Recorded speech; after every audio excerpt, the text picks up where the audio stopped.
आणि आता महत्त्वाच्या बातम्या आपण पाहूया। दोन नव्या निवडणूक आयुक्तांची नियुक्ती। सुखबीर संधू आणि ज्ञानेश कुमार नवे निवडणूक आयुक्त। निवड समितीचे सदस्य अधीर रंजन चौधरींची माहिती। संपूर्ण देशामध्ये यापुढे एकाच वेळी निवडणुका होण्याची शक्यता। एक देश एक निवडणूक घेण्याबाबतचा अहवाल राष्ट्रपतींना सुपूर्द। निर्णयाला राजकीय पक्षांची संमती। सूत्रांची माहिती। उद्धव ठाकरे यांना अल्पसंख्याकांचं मत हवं, त्यांच्याकडून मुस्लिमांच्या लांगुल चालनाचं राजकारण। शहांची टीका तर सीए कायदा पाहिजे की नाही, ठाकरेंनी स्पष्ट करावं, शहांचं ठाकरेंना आव्हान। भाजपची भोकं पडलेली तीनपाट आम्हाला शिव्या देतात। उद्धव ठाकरेंची राणे कुटुंबावर टीका। विनायक राऊत खासदार झाले नसते तर कोकणामध्ये गुंडगिरी वाढली असती, ठाकरेंचा हल्लाबोल। गद्दारी करून भाडोत्री पक्षानं आमचं सरकार पाडलं। उद्धव ठाकरेंची भाजपवर टीका तर अटलजींचा पक्ष खरा होता, आता भाडोत्री जनता पक्ष। ठाकरेंचं वक्तव्य। माझं नाव शिवसेनेच्या यादीमध्ये असणार। मावळ लोकसभेवर खासदार बारणेंचा दावा तर भाजप प्रवेशावर श्रीरंग बारणे यांचा पूर्णविराम। मुख्यमंत्री शिवतारेंशी चर्चा करतील। शिवतारेंची अजितदादांसोबत बैठक घेऊन प्रश्न मिटवतील, दीपक केसरकर यांची प्रतिक्रिया। केंद्रीय वाणिज्य मंत्री पियुष गोयल यांनी मुंबईमध्ये श्री सिद्धिविनायकाचं दर्शन घेतलं। उत्तर मुंबईमधून लोकसभेची उमेदवारी मिळाल्यानंतर सिद्धिविनायकाचं दर्शन घेतलं। गोयल यांच्या स्वागतासाठी भाजप कार्यकर्त्यांची मोठी गर्दी।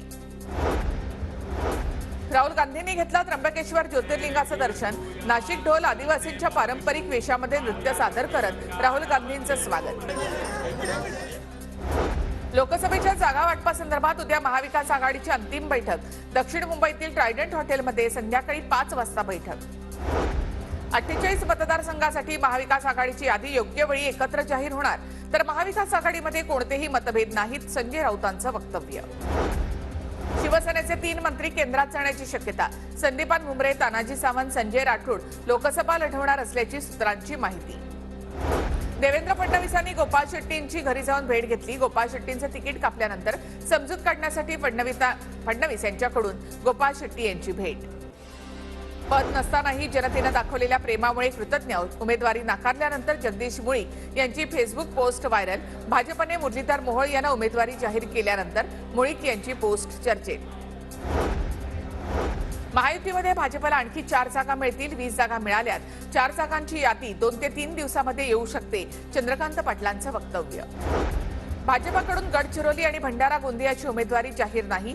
गडचिरोलीचे खासदार अशोक नेते दिल्लीमध्ये तळ ठोकून भंडारा गोंदियाचे खासदार सुनील मेंढे यांची धाकधूक वाढली। बारामतीमध्ये पवार विरुद्ध पवार पोस्टर वॉर। अजित पवारांच्या शेजारी सुप्रिया सुळेंचे बॅनर झळकले। अजित पवारांच्या दौऱ्यादरम्यान बारामतीमध्ये रंगलं पोस्टर वॉर। मी ईडीला घाबरत नाही। सोलापूरमध्ये मी एकटीच विरोधी पक्षाचे आमदार, इतर भाजपचेच। अशा स्थितीमध्ये सत्ताधाऱ्यांसमोर नागरिकांच्या समस्या मांडणार कोण? काँग्रेस आमदार प्रणिती शिंदे यांची भाजपवर सडकून टीका। नागपुरात उद्या राष्ट्रीय स्वयंसेवक संघाची अखिल भारतीय प्रतिनिधी सभा।